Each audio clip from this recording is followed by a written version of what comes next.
తాకట్టులో ఉన్న బంగారాన్ని విడిపించి ఆ రోజు ఆన్లైన్ రేటుకే మేము కొంటాం. Sharma gold company. ఈ రోజు నేను ఒక ప్రత్యేకమైన దేవాలయాన్ని మీ అందరికీ చూపించబోతున్నానండి.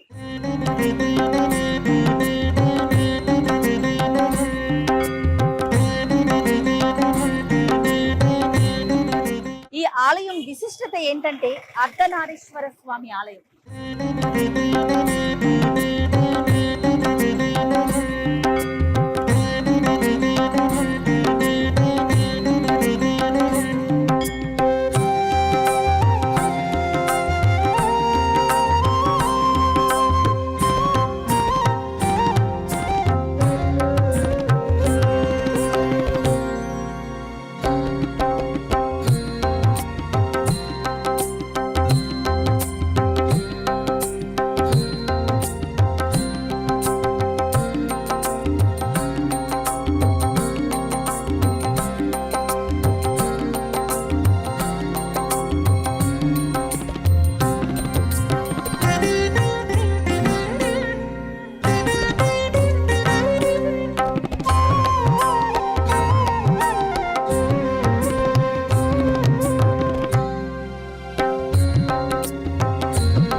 సుమన్ టీవీ ప్రేక్షకులకి నమస్కారం. ఈ రోజు నేను ఒక ప్రత్యేకమైన దేవాలయాన్ని మీ అందరికీ చూపించబోతున్నానండి.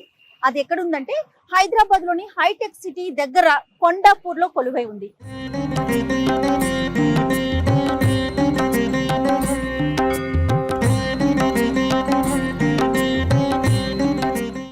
ఈ ఆలయం విశిష్టత ఏంటంటే అర్ధనారీశ్వర స్వామి ఆలయం. మనం వేళ్ల మీద లెక్క పెట్టొచ్చు ఈ ఆలయాలు. వాటిల్లో ఒకటి హైదరాబాద్ లో కొలువు తీరి ఉంది.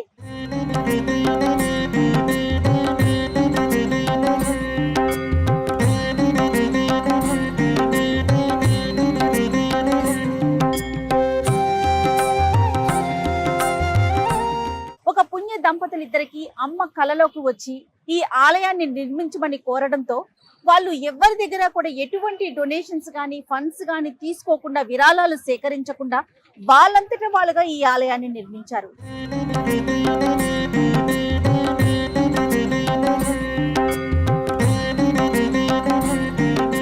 ప్రస్తుతం ప్రజలందరికీ కూడా దర్శన భాగ్యం కల్పిస్తోంది ఈ అర్ధనారీశ్వర ఆలయం. మరి ఇంకెందుకు ఆలస్యం, వెంటనే మనం ఆలయంలోకి వెళ్ళిపోయి ఆ స్వామిని మొక్కి వచ్చేద్దాం రండి.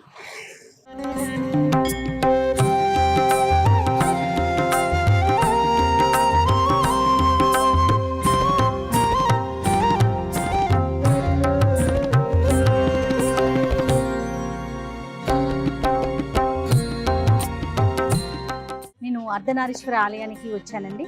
అయితే ఎంత ప్రశాంతంగా అనిపిస్తోందంటే నిజంగా మనసుకి చాలా సంతోషంగా, ఒకలాంటి ఆనందం అన్నమాట. పాజిటివ్ వైబ్రేషన్స్ అంటాం కదా, ఆలయంలో అడుగు పెట్టగానే అది ఖచ్చితంగా మనం ప్రతి ఒక్కరం కూడా ఫీల్ అవుతాము. మొదటిగా ఇక్కడ పెద్దమ్మ తల్లి కొలువు తీరి ఉన్నారు. పెద్దమ్మ తల్లితోనే ఇక్కడ ఈ ఆలయ ప్రాంగణం మొదలైందని చెప్పేసి ఇక్కడ ఉన్నటువంటి ప్రధాన అర్చకులు మనకి వివరించారు. తల్లికి ఒక్కసారి మనస్ఫూర్తిగా దండం పెట్టుకొని అమ్మా కాపాడమ్మని వేడుకుంటూ మనం ఆలయంలోకి ప్రవేశిద్దాం. పెద్దమ్మ తల్లి ఉన్నారు. ఇక్కడ ఒక వేప చెట్టు కూడా పెట్టారు. మొదట్లోనే ఉన్నారు అమ్మ. ఈ వేప చెట్టుకి సాధారణంగా మనమంతా కూడా కోరిన కోరికలు, ఏదైనా కోరిక తీర్చుకోవడానికి ముడుపులు కట్టుకుంటాం కదా, అది కూడా ఇక్కడ కనిపిస్తూ ఉంది మనకి. అయితే ఆలయ ప్రాకార నిర్మాణం ఇంకా జరుగుతూ ఉందండి. ఇక్కడ గోపురం అనేది కడుతూ ఉన్నారు. మరికొంత సమయం పట్టే అవకాశాలు కనిపిస్తూ ఉన్నాయి. ఇంకా ఆలయంలో మనం విశేషంగా చెప్పుకోవాల్సింది ధ్వజస్తంభం గురించి. ముందుగా ఇక్కడేమో హేమలాంబ, రేణుకా, ఎల్లమ్మ తల్లి ఉన్నారు. చిన్నమ్మ అని పిలుచుకుంటామంట. ప్రతి ఆలయంలో మనం ఒక ధ్వజస్తంభాన్ని చూస్తాం, కానీ విశేషంగా ఇక్కడ ఆలయంలో 2 ధ్వజస్తంభాలు ఉన్నాయి. ఒకటి రేణుకా ఎల్లమ్మ తల్లి, చిన్నమ్మ తల్లిది. ఇంకొకటి అర్ధనారీశ్వర స్వామి వారిది. అయితే ఇది ఏకశిలతో నిర్మించినటువంటి ధ్వజస్తంభం అని స్వామివారు చెప్తా ఉన్నారు. ఒక్కసారి అమ్మని కూడా దర్శించుకుందాం. అమ్మవారి దర్శనానికి ముందు ఇక్కడ నాగేంద్ర స్వామి కొలువు తీరి ఉన్నారు.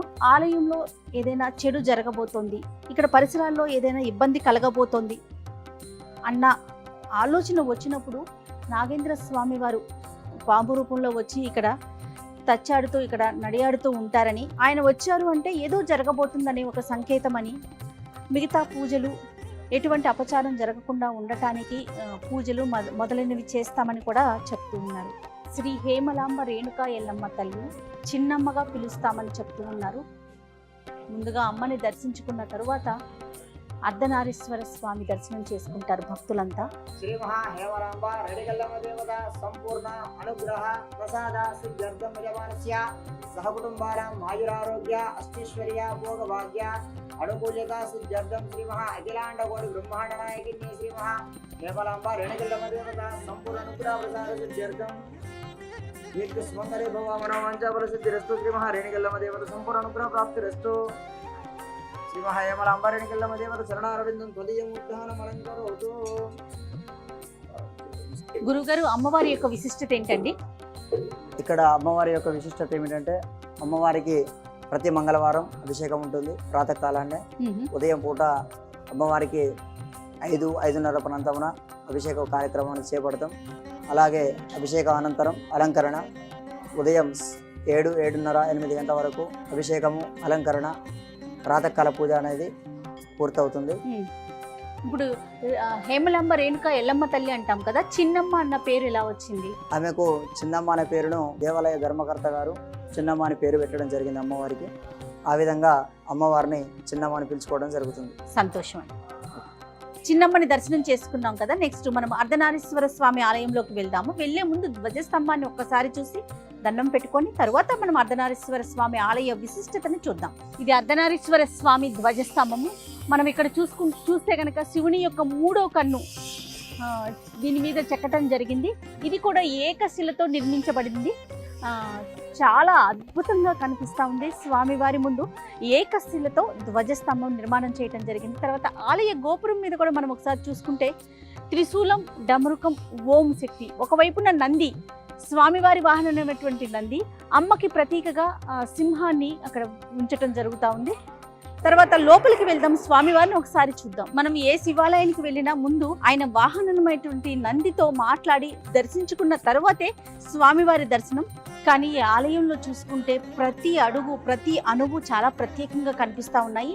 పైన మనం చూసుకుంటే కనుక శ్రీచక్రం చాలా తక్కువగా చూస్తాము. శ్రీచక్రాన్ని అమర్చారు పైన మనకి. అలానే కింద చూసుకుంటే పాదాలు, అయ్యవారి పాదం, అమ్మవారి పాదం మనకు చాలా స్పష్టంగా కనిపిస్తూ ఉంది. క్లియర్గా చూస్తే అయ్యవారి పాదం కొంచెం పెద్దదిగాను, అమ్మవారి పాదం కొంచెం చిన్నదిగాను నిర్మించడం జరిగింది. దీని కింద కూడా శ్రీచక్రం అమర్చారట. పైన శ్రీచక్రం, అలానే కింద కూడా పైన ఇక్కడ అయ్యవారి పాదం, ఇక్కడ అమ్మవారి పాదం. పైన శ్రీచక్రం యొక్క నీడ కింద పడుతుందని చెప్పేసి ఆలయ ప్రధాన అర్చకులు చెప్తా ఉన్నారు. ఈ ఆలయంలో కడుగు పెట్టిన దగ్గర నుంచి ప్రతిదీ కూడా చాలా విశేషంగా కనిపిస్తూ ఉన్నాయి. ద్వారాలు చూసుకుంటే శివ పార్వతుల కలయిక, వారి వివాహం, వారిద్దరూ ఉన్నటువంటి నటరాజస్వామి, ఇట్లా ప్రతి వారం మొత్తం కూడా వివిధ భంగిమల్లో మనకి కనిపిస్తూ ఉన్నాయి. ఇక మూల విరాట్ని కనుక మనం చూసుకుంటే అర్ధనారీశ్వర రూపంలో శివ పార్వతులు ఇద్దరు కూడా మనకి దర్శనమిస్తూ ఉన్నారు. ఒకవైపు అయ్యవారు, మరోవైపు అమ్మవారు. అమ్మవారి రూపాన్ని చాలా స్పష్టంగా చేయటం జరిగింది. అమ్మకి ముక్కెర, అలాగే చెవుకి, మెడలో మంగళసూత్ర ధారణ చాలా క్లియర్గా ఒక స్త్రీమూర్తి రూపం ఏ విధంగా ఉంటుందో ఆ విధంగా మనకి చూపించడం జరిగింది. మరోవైపు స్వామివారు, అయ్యవారు, మన ఇద్దరం ఒకటే, ఈ సృష్టికి నువ్వు నేను కలిస్తేనే ఈ సృష్టి అనేది మనకి ఈ అర్ధనారీశ్వర స్వామి దర్శనం చేసుకున్న అర్ధనారీశ్వర స్వామిని చూసినా కూడా అర్థమవుతుంది. స్వామివారికి ఒక చేతిలో త్రిశూలం, అమ్మకేమో మరో చేతిలో కమలం. ప్రతిదీ కూడా, ప్రతి అణువు కూడా అర్ధనారీశ్వరులు అనే విషయాన్ని మనం చాలా స్పష్టంగా ఇక్కడ చూస్తే తెలిసిపోతూ ఉంది, అర్థమవుతూ ఉంది. ప్రతి ఒక్కరూ కూడా తప్పక దర్శించుకోవాల్సిన ఆలయాల్లో ఈ అర్ధనారీశ్వర స్వామి ఆలయం ఒకటి. నమస్కారం గురుగారు. ఈ అర్ధనారీశ్వర ఆలయం అసలు అమ్మని అయ్యని చూస్తుంటే 2 కళ్ళు చాలట్లేదేమో అనిపిస్తూ ఉంది గురుగారు. అసలు ఏంటి ఆలయం యొక్క విశిష్టత ఏంటి? చాలా చోట్ల శివ శక్తి అని మనం అనుకుంటాం ఇద్దరు కలిసి ఉంటే. అవును, చాలా దేవాలయాల్లో శివుడు అమ్మవారు, శివలింగం అమ్మవారు అంటూ ఉంటారు. అది ఎలాగంటే ప్రతి ఒక్క దేవాలయంలో కూడా శివుడు పక్కన ఒక గర్భాలయం అమ్మవారు అన్నమాట. అవునండి, శివుడి యొక్క భార్య కాబట్టి శివుడి యొక్క గర్భాలయానికి ఎడమ వైపుగా అమ్మవారు ఉంటుంది అన్నమాట. ఆ రకంగా శివుడికి అభిషేకం అయిన తర్వాత తదుపరి అమ్మవారి కుంకుమ పూజ చేస్తూ ఉంటారు అన్నమాట. ప్రతి ఒక్క దేవాలయంలో కూడా అలాగే జరుగుతూ ఉంది. చాలా వరకు కూడా శివశక్తి కలిసిన దేవాలయాలు లేవు కాబట్టి అర్ధనారీశ్వరుడు అనేటువంటి ఉద్దేశంతో శివలింగానికి ఒక భాగంలో విభూది, ఒక భాగంలో గంధం, లేదా ఒక భాగంలో గంధం, ఒక భాగంలో కుంకుమ రాసి ఒక బిల్వపత్రం పెట్టి దానికి 3 బొట్లు పెడతారు అన్నమాట. శివుడు, అమ్మవారు, అలా మనం భావించి అర్ధనారీశ్వరుడు పూజ భావించి చేస్తుంటాం. పూజ చేస్తూ ఉంటాం అన్నమాట. అదే రకంగా ప్రతి ఒక్క దేవాలయాల్లో కూడా ఇప్పుడు అలివేలమంగ పద్మావతి సమేత వెంకటేశ్వర స్వామి అవునండి. ఒకే గర్భాలయంలో ఉంటారు ముగ్గురు కూడా. అదే రకంగా సీతారామచంద్రుడు ఒకే దేవాలయంలో రాములవారి పక్కనే సీతాదేవి ఉంటుంది అన్నమాట. ఎక్కడో కూడా వీళ్ళకి విడివిడిగా పూజ జరగబడదండి, అవును. కలిపే జరుగుతారనమాట. రాధాకృష్ణ ఉన్నారు, అది కూడా అలాగే ఉంటుంది. కానీ ఎక్కడా కూడా ప్రపంచవ్యాప్తంలో ఎక్కడా కూడా శివుణ్ణి అమ్మవారిని కలిసి పూజించేటువంటిది ఎక్కడా లేదన్నమాట.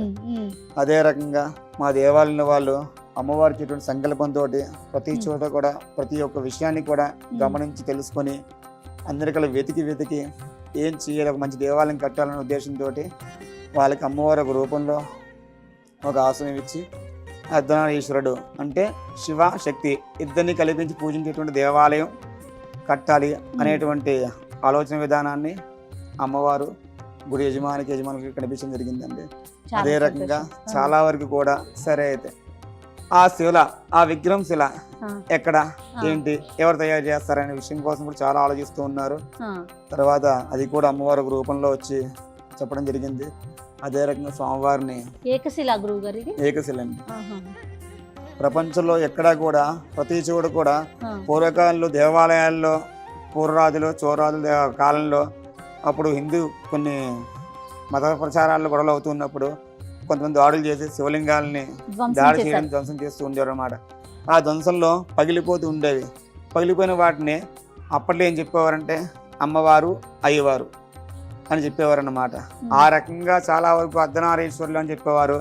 కొన్ని చోట్ల ఏంటంటే శివ యొక్క సిమెంట్తో కానివ్వండి వాడుతో కట్టుకుంటూ కూడా దానికి ఒక వస్త్రం కట్టి. ఈ ఆలయం యొక్క విశిష్టత ఏంటి గురువు గారు? ఇక్కడ ద్వారపాలకులుగా నాకు అమ్మ మన పెద్దమ్మ తల్లి ఉన్నట్లుగా తెలుస్తా ఉంది. అక్కడ ముందు ఈ దేవాలయానికి ప్రథమం పెద్దమ్మ తల్లి.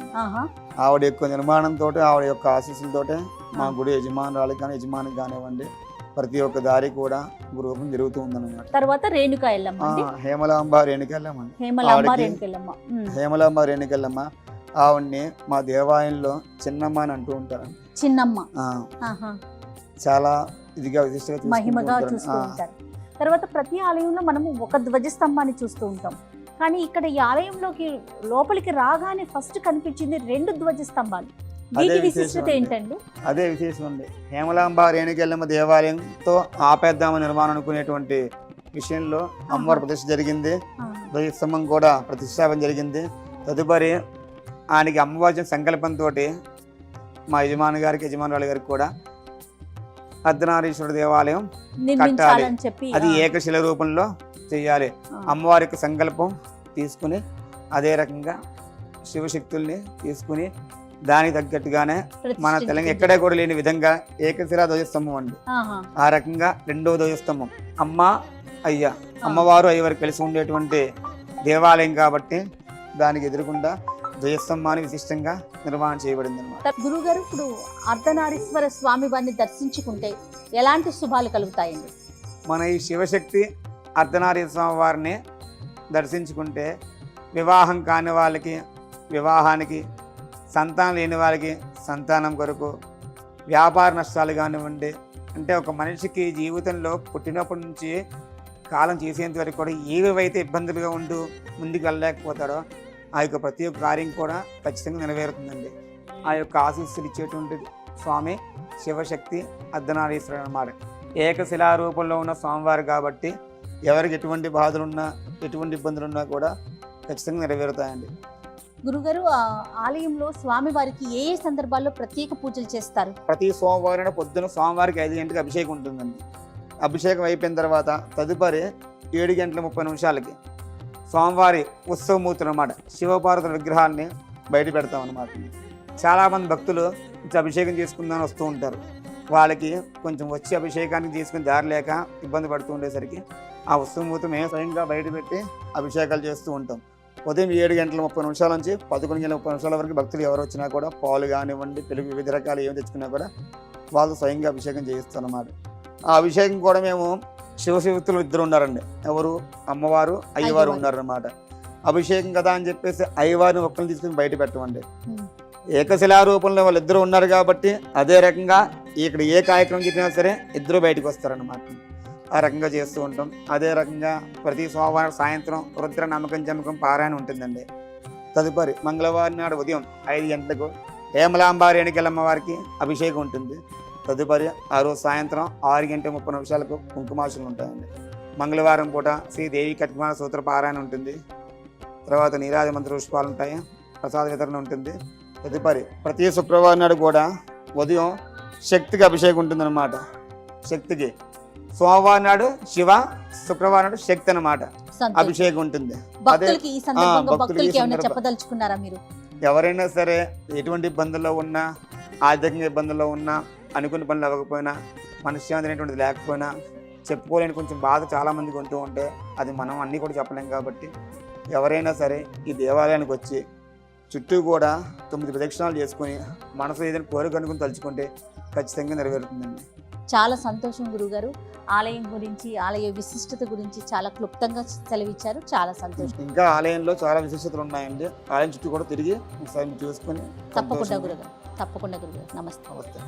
నిజంగా ఆలయం చుట్టూ తిరుగుతుంటే అనిపిస్తోంది, ఈ ప్రతిమని చూస్తుంటే చూడండి, ఇద్దరం మనుషులం, ఇద్దరమైనా కూడా మనము ఒక్కటే అనే విషయం మనకి ఈ ప్రతిమను చూస్తే చాలా స్పష్టంగా కనిపిస్తోంది. కింద చూడండి ఎంత బాగా రాశారు. ఆమె పట్టు అతని విడుపు, ఇద్దరూ కలిస్తేనే ఈ జగం, ఓం శ్రీ శివశక్తి. బా, ఎంత అద్భుతమైన విషయం అండి. నిజమే కదా, ఇద్దరూ కలిస్తేనే కదా ఈ సృష్టి. తర్వాత ఆమె సగం ఆయన సగం, ఇద్దరూ కలిస్తేనే ఈ జగం. బా, ఆమె సగం ఆయన సగం, ఇద్దరూ కలిస్తేనే ఈ జగం, ఓం శ్రీ శివశక్తి. ఇక్కడ చూడండి ఎంత జీవిత సత్యాలు ఉన్నాయంటే, అతను పుట్టుక లేనివాడు, ఆమె ప్రతి పుట్టుక మహాపురాణం. అతను పుట్టుక లేనివాడు, ఆమె ప్రతి పుట్టుక మహాపురాణం. నిజమే కదండి. ఇద్దరూ కలిస్తేనే ఈ జగం, ఓం శ్రీ శివశక్తి. అతను శివం, ఆమె శక్తి, అందుకే శివశక్తి. ఇద్దరూ కలిస్తేనే ఈ జగం. సో ఇది నవయోని యాగశాల. ఈ యాగశాల పేరు నవయోని యాగశాల. ఈ యాగశాల పేరు. సో ఈ యాగశాల ఎక్కడ ఏ టెంపుల్లో కూడా వేయరు. చాలా పవర్ఫుల్ ఒక యాగశాల. ఎందు గురించి అంటే ఈ యోని రూపం అనేది ఒక కామాఖ్యలో తప్పించి ఇంకెక్కడ కూడా ఇట్లాంటి హోమాలు ఎక్కడ జరగవు. ఇక్కడ జరిగేది కూడా చాలా పవర్ఫుల్ అయిన ఉంటాయి. చాలా నిష్ఠతోటి చేయాల్సిన హోమాలు ఉంటుంది ఇక్కడ. అందుకోసం కానీ చాలా అందరూ దీన్ని వేయలేరు. సో ఇది ఏదైతే ఇక్కడ ఉన్నదో ఈ రూపం, మాకు అమ్మవారు చెప్పిన విషయం ఏంటంటే, ఈ యోని రూపం ఏదైతే అమ్మవారి రూపము, లోపల ఏదైతే అగ్ని రూపం ఉంటుందో అది అయ్యవారి రూపం అని చెప్పి, ఏదైనా సరే వాళ్ళకి ఇద్దరిని కలిపి పూజించడమే ఈ యొక్క ఈ యాగశాల ఒక ముఖ్య ఉద్దేశము. మిగతాది కూడా ప్రతిదీ ఏ హోమం జరిగినా ఇక్కడే జరుగుతుంది. మా గుడికి సంబంధించింది ప్రతి ఒక్క పూజ కూడా ఇక్కడ. ఓన్లీ ఇక్కడ ఏ పూజలు జరిగినా, ఏ హోమాలు జరిగినా ఓన్లీ ఆ శివశక్తికి మరియు ఆ పెద్దమ్మ తల్లికి, ఎల్లమ్మ తల్లికి వాళ్ళకి ఇక్కడ పూజలు జరుగుతాయని తెలియజేస్తాను. చాలా సంతోషం అండి. నమస్తే. థ్యాంక్ యూ అమ్మ. Thank you so Thank much you. అండి.